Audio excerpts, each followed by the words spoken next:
that, we'll move on to the next agenda item,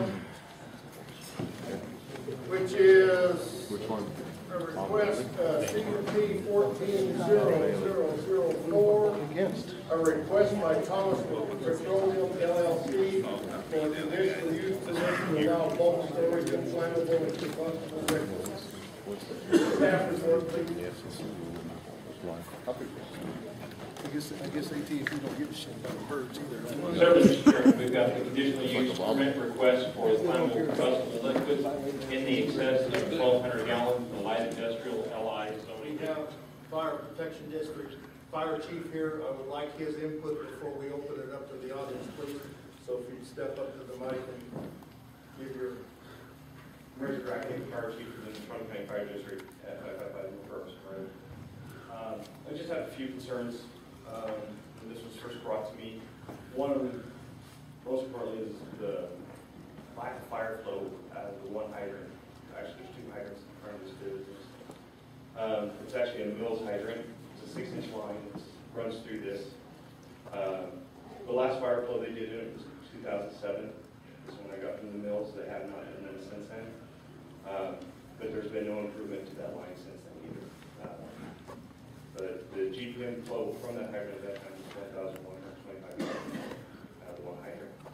That being said, if we could even deploy one of those lines, it would not be sufficient enough to cool even one of those tanks. And this is, and let me back up a little bit. I will say, tank farms are probably one of the safest facilities they have out there. They have a lot of stringent regulations they have to have. But when something goes wrong, it goes wrong quickly. Very catastrophic. One of the things I'm hoping that they will do is put lighting arresters on these tanks. That's usually the number one things as well, or the interior of where this, when you look at the site plan, where the tanks sit. The most volatile things are on the interior. To get an effective hose line on there to cool these tanks, it's going to take more than 1,125 gallons. And that's from the hydrant. Not to include, once you lay lines into there, you got a friction loss. You just don't have the flow. Now, I will say, there is a hydrant further down the road that's actually off the original water line. It's a 16-inch line. That is a 2,000 GPM line. And now we're looking at pulling hose even a longer distance. And just looking at the normal winds that we get, southwest winds, we may or may not be able to grab that hydrant. All depends. Just have some concerns. That being the water concern, my other is egress and access. It's one way into that business and one way out. Anytime you fight fires, you always have to have an escape route. It's number one thing. With this and where you normally have the wind flow south to southwest, the best place to put that hose line, if we were to deploy one, and I'm just saying, if we had one, out of southwest wind, we'd have to put it basically behind that building to the south, to the southwest, and hopefully come from that direction. Looking at the site plans, there's an overhang on there as well. And if something happened catastrophically, a tank failure, it's going to come over those dikes. Because if one tank goes, the rest of them. We just don't have the fire filter protected. Even with the water flowing on there, we're going to overrun the dikes this evening. And the only thing the water run's trying to do is let you guys know it's strictly protect the other tanks. That's all it would be for. Just some concerns I have. So I'm just saying, if we had what's called boil over or flow over, or something, the product came down, I don't know where we would have it out there. We really block our access. There's some concerns I have, but I think we're not over. Yes. Okay, Chief, I appreciate you standing up. I would ask you to stay around because there may be some more questions in your area. Go ahead. Mr. Chairman. You said there were two hydrants in front of, or one, to the, let's just say to the east of the property. What is your truck pump? 1,250 GPM. So you will suck that line dry in one hydrant? With one hydrant. Okay. If you hook up two trucks, will you cut I don't know about the flow, but if you hook up 2 hydrants, I wouldn't be able to use the second hydrant. you'll get 600 gallons a truck, and they'll go up that, and Once we hook into the one hydrant, the other hydrant isn't operable. Isn't operable. It's just how far away is this on the regional water line as the other hydrant? Just give me a guess. Is it up on Robertson Road? It's on Robertson Road, it's just north of their facility. I'm guessing we're looking at maybe. Yeah, it's quite a little ways. Yeah, it's a little ways. Yeah. And it's What do you it's do? on the east side of the road too. But the road would be shut down anyway. Right. Yeah. And so you, to fight a fire in these areas, you try to cool the other tanks with your water. Is that my understanding? And then you fight the chemical fire, we'll call it chemical, a petroleum fire. You would have to fight that with a foam It or, will be left to burn actually. Is that right? You don't want to put water to it, it's just. no, but any kind of foam or anything, you just, Wouldn't have you let those go. You just try to keep it from spreading. I just try to keep the tanks cool, just to prevent filters. Yeah. Just to prevent them getting any worse. And what kind of distances do you like to see between the, I mean, besides 200 yards? Between tanks, depends on what's in them. Oh, okay, all right. All depends on what's in them. To me, it's just a big concern for me, because you're looking at 30+ tanks in a 3/4 acre lot. That's a lot of product. Before they did the calculations, there was over 700,000 gallons of product. Total combined. My grandson, those are glycol. Not a big deal. If you had 2 gasoline tanks, say, we'll just say that maybe is your most flammable, how far apart would you like to see this? I'd like to see 500 feet apart. 100 feet apart to fight. I mean, if you would get the heat. Even if they're apart from each other and tied separately, more like you'd leave it burn. You just try to isolate the fish. If you don't want to apply water to it, we'll overflow the dikes, and then we're going to create environmental hazard. Thank you. Please don't make me, there may be some more questions. Mr. Chairman, I have a question for the chief also. Okay. Early, stay late. We'll get to you. Does the Turner County Fire Office, do you essentially have veto power for this site? I don't know if we truly have veto power, to be honest with you. Could not answer that. But if your specifications that we've been provided here today aren't met, I would assume that would mean that I'm definitely opposed to it, unless we could have better access and better water. is there a state fire marshal permit required? There are fire codes we have to abide by. It's What would called they be for uniform this fire site? code. Would there be a state fire code permit required? Yeah, there are going to be several of them. But most of it's uniform fire code. The county adopted its own 2012 codes already, and there are codes that we can have them apply to it.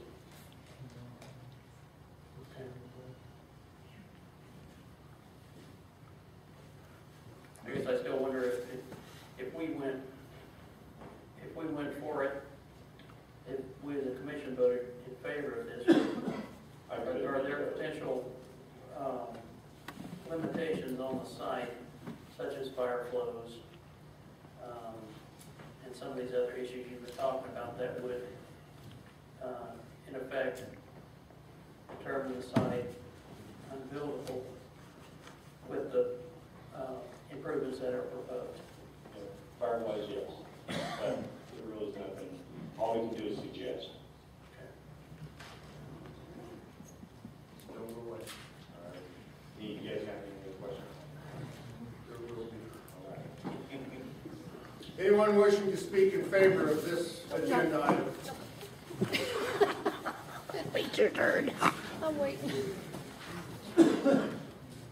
Mr. Chairman, and I'm Stu Anderson. I'm the Natrona County Emergency Manager and Chairman of the Local Emergency Planning Committee. I'm not here to speak in favor of or against.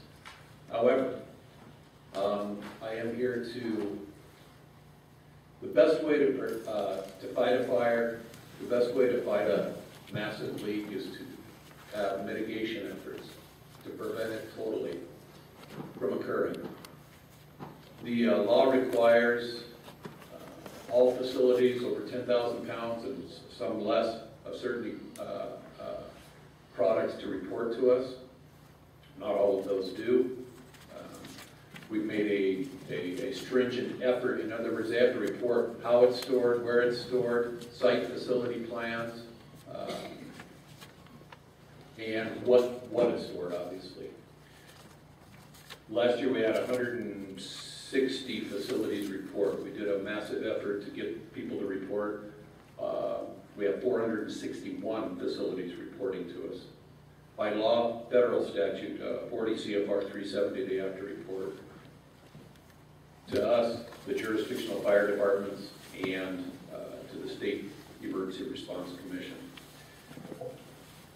That helps us on the other side of the coin is once we're given that, we have to properly plan for a catastrophic event. Catastrophic event is losing all the product in 10 minutes, whether it be by fire, whether it be by earthquake and all the tanks fail, or the pipeline bursts, or whatever. In fact, we're running an exercise tomorrow with Spectra Pipeline for the catastrophic event that gets into Casper Creek and then goes into the river. In fact, we're running it for the next 2 days, the EPA-sponsored exercise. I'm here to say that if, I echo, number one, what the fire chief says. Anything we can do to prevent. You're absolutely right, Mr. Chairman, about you don't throw water on a hydrocarbon fire. The water flow is needed for protection. And you're talking several high GPM or gallon per minute protection lines for one tank, one large tank, 2 or 3 per tank. Best way to fight a big hydrocarbon fire is you're letting it burn and shutting off the fuel supply and let what's there burn. What that means for us is shutting all the roads down, doing evacuation notices if necessary, and then getting a hold of the DEQ, et cetera, for what product leaks out and the air quality. I have yet to see any plan. As chairman of the LAPC, as the county emergency manager, I've yet to see any plans. That's good that they have to. The EPA does require them to have a plan after it's built. It would be nice to see the plans beforehand on what they plan on doing for. My concerns are, what if it catches on fire? What if it leaks out? Those are my 2 big concerns. This company is based out of where again? Texas. I deal with companies that are based out of other places. The last oil tanker truck I went to that overturned, the local manager had no clue what his emergency plan was. It's a DOT violation. He said, I said to call my safety guy. Where's your safety guy? Denver. I said, where is he? He's on his way. So 4 hours we were trying to get a hold of him to find out, what is your plan when you spill this on the side of the road? My main priority is the citizens of Natrona County. It doesn't matter unincorporated, Mills, Evansville, Midwest, Edgerton, doesn't matter. The entire county. And I'm not against building. I'm not against, it's going to bring jobs in. Truck driving jobs is nothing else, it sounds like, as well as plant jobs. But we need to put the mitigation efforts. To build the code is, for containment is, whatever the largest tank is plus 10% of the largest tank. Doesn't say anything about tanks or plural. I'd like to see their plans. I'd like to see their fire suppression plans. I would like to see their emergency operations plans. And I think it got answered with the fire chief. I want to know, are there monitoring nozzles anywhere? They talked about fire suppression on the loading docks. Are there fire suppression systems in the tanks themselves? Those are part of them. Got no doubt they're very expensive, but I know other facilities, the facility across the road sector has them in some of their tanks. But I want to prevent an accident before it happens. That's the best way to fight it, is that we don't have to worry about the leak. I've got concern. I'm pursuing another place that's going up north of the airport. I'm pursuing what their plans are. just because several issues that's happening in the oil field industry with rails and the type of oil, et cetera. It's a whole new world out there, so to speak. So any new facilities, we want to be actively involved in and finding out what is their mitigation plan. In other words, their prevention to keep anything from happening, any bad stuff from happening in the first place. So again, I speak neither for or against, but I just thought I'd get the fors or against Scott up here. Okay, thank you, Stu, I appreciate it. Thank you, sir. Anyone wishing to speak in favor of this agenda item? Trucks. Most of our trucks pick up fuel at the refinery and deliver direct to the customer. And I know your question may be, why do we have all those diesel tanks in there?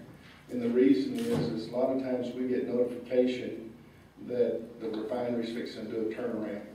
And so when we get word of that, then that's when we start getting product in there. And a lot of times we have to get carriers to bring it because of the fact that it's got to come from another market, whether it be Denver or wherever. Right now, we have 2 trucks stationed in Casper, and we're delivering fuels.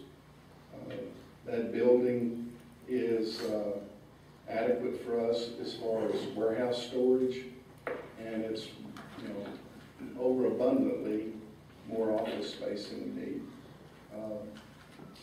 Finding properties with buildings are difficult in this market at this time, and I ask that you approve the special use or conditional use permit. Okay, thank you, Carl. Any questions? A lot of the citizens' concerns evolve around the noise, the light pollution associated with the facility. Could you please outline the types of lighting that you would be having? Yes, sir. We usually put, of course, our canopy that overhangs the loading area. We light that. Then we have area lights around the parameters of the property. And putting lighting that's zero lot line, that's not abnormal. Could you explain? Zero lot line is where an engineer designs it, but it's where the fixture will only cast the light from the property line out and make sure that it doesn't go over the property line. Now, if you drive down the road, you're still going to have visibility of the light. You'll see light, but it will be kept on the premises of our property. Another question. Which side of the property of the tank farm is the loading bay going to be on? It will be on the, actually it could be turned either direction, but the way we have it drawn is the loading bay is closest to the existing building. It actually sits, the tank farm actually sits behind the building and slightly to the right of it. So it's away from the existing building. As you're facing the building from Robertson Road, it would be behind the building and slightly to the right, is that? Yes, sir. Would vehicles, the way this is designed, would vehicles be moving between the tank farm and the west fence, or is that tank farm going to abut the west fence? No, there'll be a route between there and the west fence. In your drawings that was given to you, it shows some oval shape and turn. Only reason that's on there is so that you can see the travel path of the trucks on the property. Would it be possible on that west fence, which is really the line of sight of most of the property owners to the west and northwest, to fence that such that it would be shield out headlights of trucks coming in at night? You see what I'm saying? Yes, It parallels on the southwest side or west side with this wing with a solid fence. But if you were to do that, that would shield a great deal of that light out during your evening from the trucks coming around. Right. I wouldn't think that that would be a problem. I don't know I'm from the south and don't experience snow and drifts and the stuff that goes with that, so I don't know if putting that slatting in the fence would create an issue keeping it up or not. But I think there's something that we can do to prevent that from the, getting the lights from the trucks. And by the way, our trucks, our transports would come in there and change shifts, and then they'll either be on a twice a day or three times a day shift change, slip seat, okay? The smaller trucks go out to the location and they stay at the frac site. And the only time they come in is if the truck, there's not another frac for them to go to, then they will bring that truck back in. Or if we go to 3 or 4 consecutive fracs, then that truck may be brought in to be serviced. But other than that, they stay there, and our employees are carried in and out of that facility in vans. When a truck comes into the site, could you describe the pathway it would take? I'm assuming it's going to come in one way and out the other. It's kind of, Yes, sir. So it's going to come in kind of on the building side from Robertson Road, is that correct? Yes, sir. And then it would go west. That's correct. It'd be heading west. Yes, sir. Come around the west side and back out the north side to get to the highway. Is that the route you're talking about? Yes, sir. And your loading bay again would be where? It would be what I would call the south side of the tank farm, which would be just to the north and west of that building. Thank you. Yes, sir. Charles Scott, 13900 State Highway 487, represent Senate District 30 in the State Senate. This proposed location, as I read the map, is within Senate District 30. And I was asked by some of my constituents to come and here partly to just learn, but I want to raise a few concerns on both sides of this issue that I hope you all will take under very careful consideration. First, this is an oil field service operation. Oil and gas is our economic bread and butter in this community. I think it's very important that we have a robust supply of this kind of facility within the community. So it's very important that somewhere within the community these kinds of facilities can be located. Then I want to raise several concerns about this particular site that I don't have the expertise to reach a firm conclusion about, but that I hope you will and will consider very carefully. One is just the traffic issue. I do drive that Robertson Road to Zero Road fairly regular, and there are existing traffic problems already there. To what extent is this going to make those worse? And particularly when they finally get the West Loop Road built, what effect is that going to have, and what effect is that going to have on the traffic at this location and on the traffic from existing residences and businesses and the new ones that are under construction out that way. So I think you have to look not only at the current situation, but to the future when that West Loop Road is built. I would not pretend to be sufficient of an expert to tell you how much of a problem it's going to be or not, but I would hope you all would consult experts and take that particular issue very seriously. Second, the fire chief has already spoken. I won't try to repeat any of that on some of the fire issues there. I do think one of the things you have to consider with a facility like this is you all know the extent to which petroleum products in general and gasoline in particular can be a bit explosive if you have a terrible accident. Is there enough room, is there enough containment so that the neighbors are safe from one of these?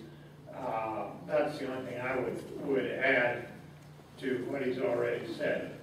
Beyond that, Mr. Chairman, those three items are the things that I think are concerns that I particularly hope that y'all will take very seriously in looking at this site and any alternatives that come up, because we do need these facilities in the community, and you have to say what's the best place to put them, what's a reasonable place that works, but they have to be safe. Thank you, Senator Scott. Anyone else wishing to speak in favor of this agenda item? Anita Wood. I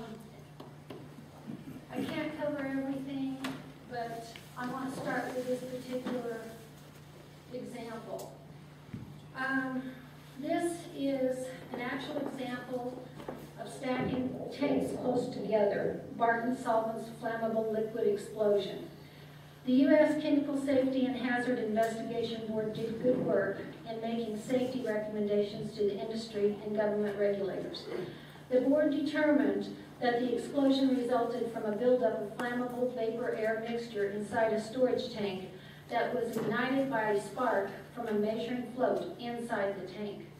The tank explosion then set off a chain reaction of explosions in other tanks, which likely could have been prevented if the tanks had not been so close together and had been better ventilated. The explosion blew the tank 130 feet into the air, and within moments, 2 more tanks ruptured and released their contents. As the fire burned, the contents of nearby tanks were released and ignited, launching debris into the air where some of it struck a mobile home and neighboring business.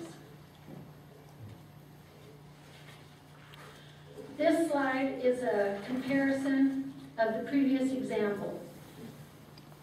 Based upon the actual example from Barton Solvents tank explosions, Thomas Petroleum proposed tank facility design is as tightly packed as the Barton Solvents tanks were in Valley Center, Kansas.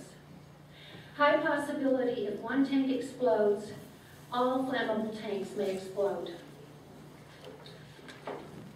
This is a risk to contamination of the water aquifer in the area, which is another question, but I'm going to go on with this. The containment barrier in this may have changed. I'm not positive, since I understand there were some changes last night. Containment barrier is designed to only accommodate for 55,000 gallons. Tank capacity of facility is 500,000 gallons. I'd like you to look at the rendering of the 3D proposed tank facility based upon the submitted design.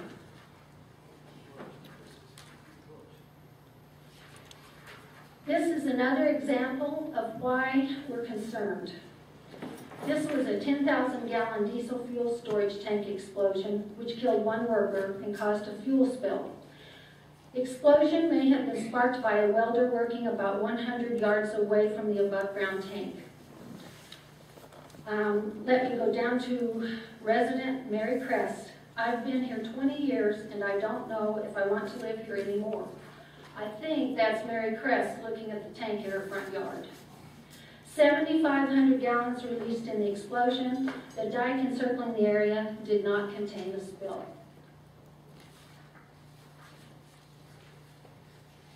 Proximity of surrounding industrial and agricultural activity is a source of ignition for explosive vapors. We all know about diesel and gasoline. The lower explosive limit for diesel vapors is less than 1%. The upper explosive limit is about 10%. That means that diesel fuel vapors from a storage tank can explode with as little as 1% of the air being diesel fuel vapors. This slide shows the proximity of industrial neighbors and potential ignition sources. On the north side is a pipe storage facility. We're concerned there could be a spark from a pipe collision. I understand they move pipe with a forklift. On the right-hand side there to the east is a company with welding activity. We tried to measure the distance from let's see, it'd be the northeast corner to that corner of that company with the welding activity, and we estimated 25 yards. The pipe storage company is absolutely butted up to the fence line of the proposed facility. The fire station is 288 yards away. We wonder if there were an explosion, if the fire station itself could be compromised. Obviously, we can have a problem with lightning. I'm going to go on forward here. I'm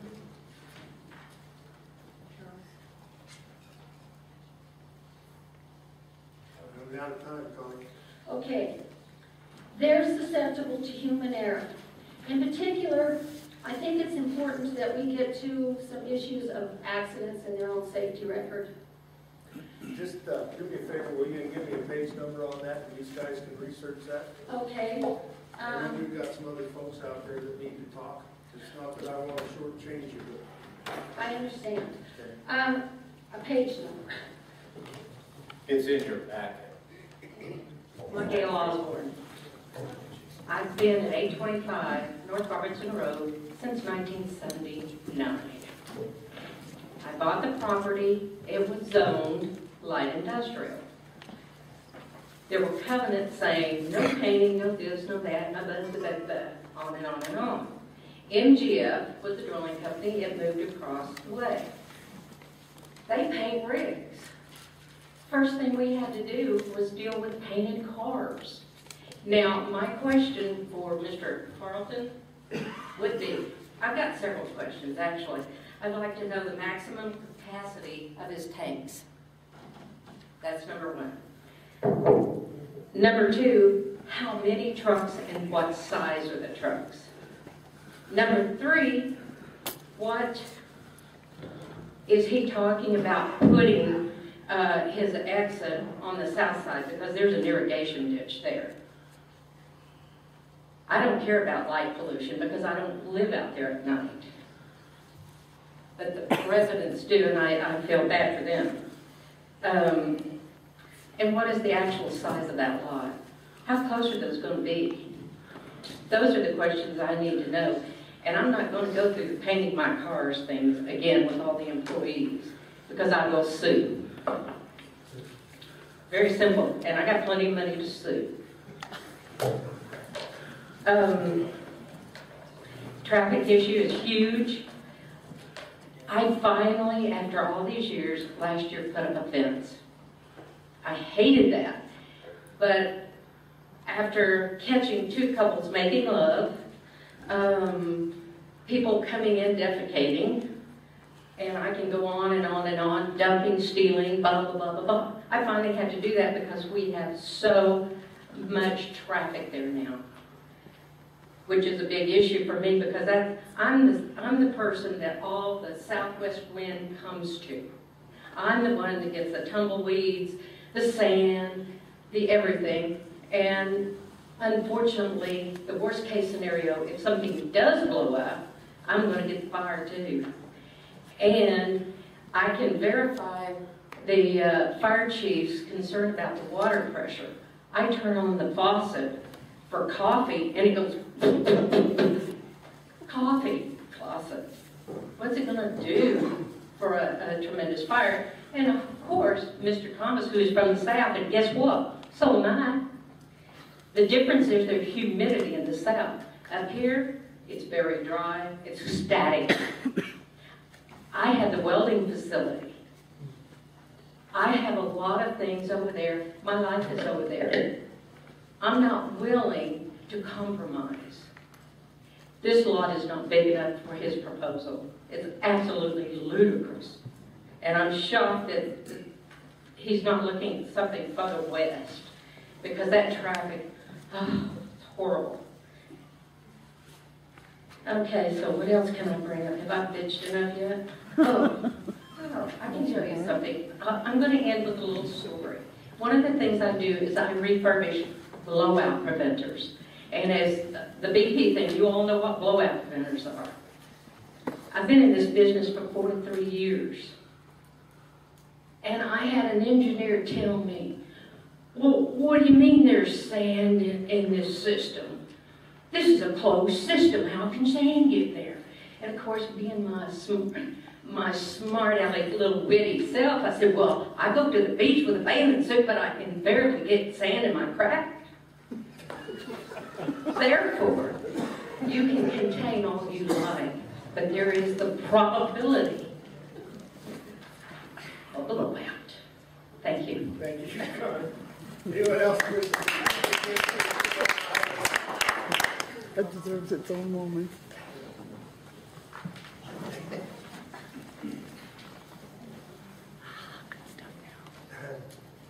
Gentlemen, my name is Bruce L. Smith. I live at 6890 Road. I raise trees and vegetables there with my family. My daughter's helping me tonight. She's one of the best farmers in this whole county. You can ask anybody out there. Yeah, she is.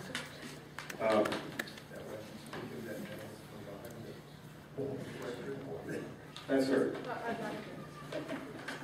How do I go to the next slide there? This is our area. That's as big as we can get that. Yeah. Let's see there. This is the location there of Thomas Petroleum 738. Our group that most people are here concerned, they're with us tonight. There's about 500 acres here that we live. And there's a core group of about 20 or 30 of us there. We got together, we wrote up a petition, and we circulated it in this area. So we're speaking for more than 20 or 30 people here. We're speaking for, I've got petitions here signed by 500 people at this time, and there's going to be more.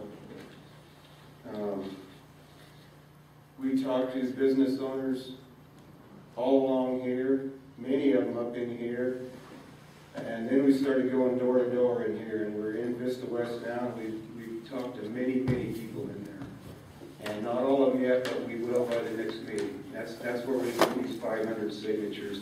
These are people that live there, work there, and patronize businesses there, and there's a lot of concern about this facility. Our petition states, let me get rid of these, there's 500 petitions right there. The petition we wrote up states, we, the undersigned, are concerned citizens of Natrona County whose land, environment, property rights and values, safety, and welfare in general will be adversely affected and compromised by the construction of a tank farm at 738 Robertson Road by Thomas Petroleum. The current zoning of this area does not allow for such activity, and we feel rightly so. And then we have 5 reasons why we're opposed to this. Number 1 is the 24/7 operation of this tank farm with constant loading and offloading of flammable liquids will severely impact the serenity and peacefulness of our urban ag zoned area. Where's our zoned urban ag? We're not light industrial, but we do border them. There are many items in the county resolutions that address these things. That county resolution is written to protect the people there and promote orderly growth. And it's not just the fact that we don't like this facility here. If you read this county resolution, there are many things in there that says that this resolution does not allow this facility to be here. What's that next slide, Kelly? Go to the next one. Okay, I'm just going to give one example under each of these. In page 1, section 2, paragraph B of the resolution, it states that that resolution is to protect the property rights of individuals to the degree that they do not infringe upon others. The others are us, and we are feeling very infringed upon here. We don't feel we're getting the right consideration. Item number 2 on our petition is the bright and ever-present nighttime lighting will create a nuisance and a non-trespassory invasion to the adjoining residential properties. Go to page 74 of the resolutions, paragraphs F and F1. It says devices, meaning walls, fences, or hedging, shall be provided which separate the industrial owner where the zoned or used for industrial purposes abuts a business or residential district. That's us. That's where it says an industrial owner must provide a wall, a fence, or screen, or some way to screen out their activity from us. And looking in their plans, go back to that, Kylie. There's their site plan right there. I see there's their building. North is to the left. There is no screening there whatsoever. They've got some trucks parked down here, but that's not going to help screen us out from anything. Excuse me? No, press on. Okay. We've got a couple minutes left. All right, item 3. The additional tractor-trailer traffic will cause an undue strain to already overburdened arterial roadways and intersections. Zero Road itself has experienced a 75% increase in traffic in the last 4 years. I found all these stats right online. These are City of Casper. They do these traffic checks everywhere. This point right here, this is where Robinson tees into Zero. Charles Scott mentioned it. He travels this. This road is very congested. This point right there, in 2009, the traffic count was 3,600 there. In 2013, the traffic count was 6,300. Within 4 years, that went up 75%. Right there alone. And I'm just showing this truck making this turn. We have nothing against any single business that's out there. They've all been very good neighbors, and we've never had trouble with any of them. And this is one of Energy's trucks, and I'm not saying anything bad about them by any means. But these intersections are not designed for traffic, and we can't put any more on it. You can see with their truck, he's in the borrow ditch there, he's in the borrow ditch there. And these trucks go in and out of there every day. Enough time. Can he have my 5 minutes? Yes, ma'am, you can. Thank you. Thank you, Chairman. Point number 4, the proposed tank farm site has already altered the natural flow of an existing drainage way, causing their diffused surface water to flow back onto our water source. Got a picture of that, Kylie? Okay, this is looking on the west property line, looking towards their building up there. The east property line to the west drops 8 feet. The whole site drains. They don't even try to stop the drainage here. This is after a little rainfall we had, and you can see all the water. It comes, and it goes right into the natural drainage ways there.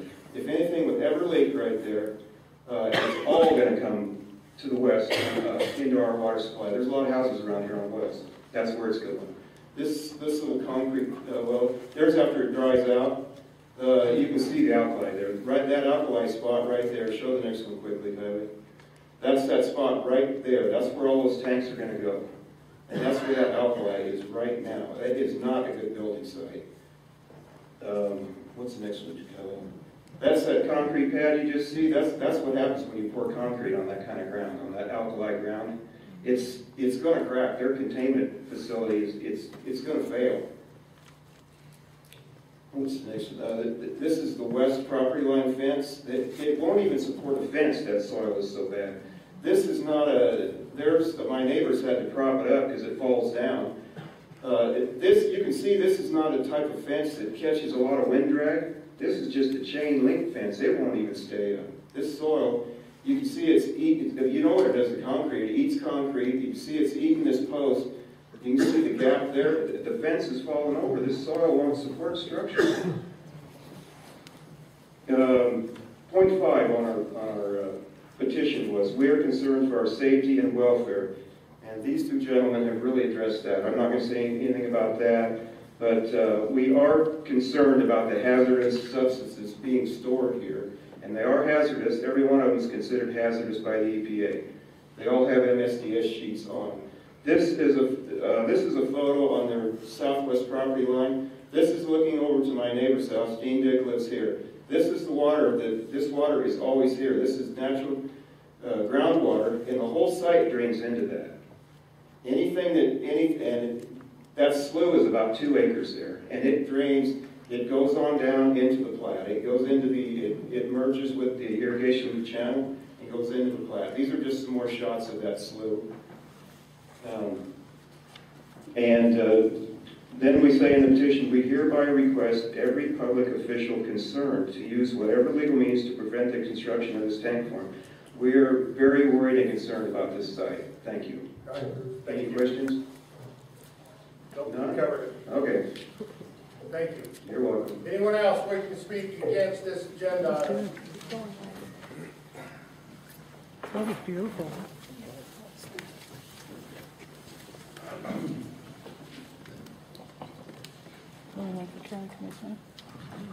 Thank you, Mr. Chairman and committee. My name is Tom Reeder. I live at 1665 North Buck Creek, this to S1. I'm also a representative in the Wyoming House, House District 58, which this is in my district, just on the other side of Robertson Road there. I guess what I'd like to talk to you about is, first of all, the conditional use permit.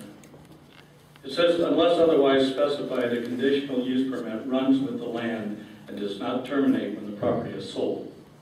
So whatever decision you make as far as this conditional permit, it stays with the land. If they decide to sell it, they still have that permit. As far as this conditional permit being over 12,000 gallons, there is no maximum limit. So they can reduce the size of the tanks to say, well, we're only going to put this much, but there is no maximum level.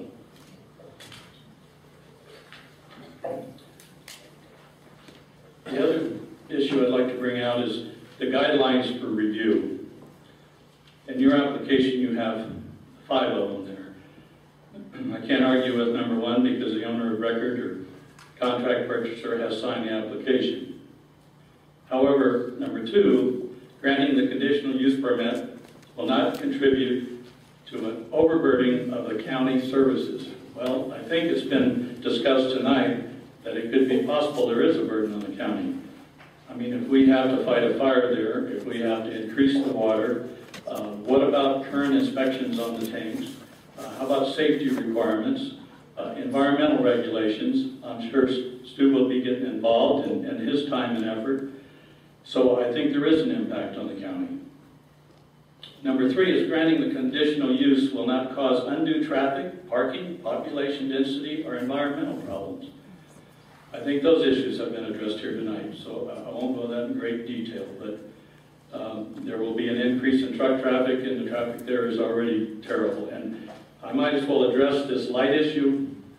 We actually installed all the lighting out there at Griner Ford when it was Big Wyoming. Those are also lights that end at the lot line. Now you can see how bright that is. And I'll guarantee you, with this here, you won't be able to see any stars up there. So that is an environmental issue. Granting the conditional use permit will not impair the use of adjacent property or alter the character of the neighborhood. Again, I think you've seen that. We do not have a 24/7 business out there right now. So that will alter that, as well as the lighting. Good point. As far as granting the conditional use permit will not detrimentally affect the public health, safety, and welfare or nullify the intent of the land use plan or this resolution. Well, again, this puts a possible threat to health, safety, and welfare. So I think if you just went by these 5 guidelines, I mean, there's 4 of them right there that just aren't right. So I don't even understand why we're here talking about this. I mean, this decision should have been made already. And I think as far as the charge of the county, as far as looking out after the people, I mean, it's right in your resolutions, right on your webpage. I just can't believe there's got to be other areas that this business can go to that's similar. We all heard about the one in Evansville today in the paper. I think it would be more economical and better if they were by facilities that were like this, that can fight these kind of fires, that can address this and use what's there right now in order to protect us. But I think this is just the wrong place to put this. Thank you for your time. Thank you, Tom. Their plan, or their plan fundamentally is flawed, not comprehensive, and well planned. And if that's the case, is the latter, that should be a concern to this commission. Because what it suggests is that the plan is a moving target. And that raises a concern for me that they, in fact, don't know what they really want at that property. Thank you. Thank you, Phil. I'm not going to touch base on any of the things that's already been said. However, there's some safety issues that have not been addressed, and I don't want to get into the what if from now on, but Murphy's Law is that if it's possible to happen sooner or later, it will happen. You've got a site there, and Thomas Petroleum is very diligent in saying that they've got all the bases covered and there's not going to be a spill. However, they have not addressed the fact that there could be a collision with these trucks in the parking lot itself, loaded trucks. An air brake fail, a driver that's overly tired doesn't hit the property in INTHE. I'm not going to touch base on any of the things that's already been said. However, there's some safety issues that have not been addressed, and I don't want to get into the what if from now on, but Murphy's Law is that if it's possible to happen sooner or later, it will happen. You've got a site there, and Thomas Petroleum is very diligent in saying that they've got all the bases covered and there's not going to be a spill. However, they have not addressed the fact that there could be a collision with these trucks in the parking lot itself, loaded trucks. An air brake fail, a driver that's overly tired doesn't hit the Black River. We own the property down there where it turns into a creek, and they dump the irrigation canal into that creek. That is the only good water on our property, other than the city water that we buy from the city. We've got livestock down there, and glycol is a horrible death. And if should it be a catastrophic explosion or a spillage of glycol or methanol, which are both water soluble, it would kill the animals, it would kill all the fish, it would kill the birds, everything in the direct line of that drainage ditch. And they have not addressed the problem of a catastrophic failure or a collision in the parking lot. About this site. When they built that Packers Plus, they brought in dirt to fill in because the ground level was up so high, the water level, sorry. And that water level is still high. And when they try and dig and put a foundation in there, 18-inch foundation forms, you're going to have groundwater. They're going to have to run pumps 24/7 to keep that groundwater out of there. If they have to run pumps 24/7, they have to have a alternate electrical source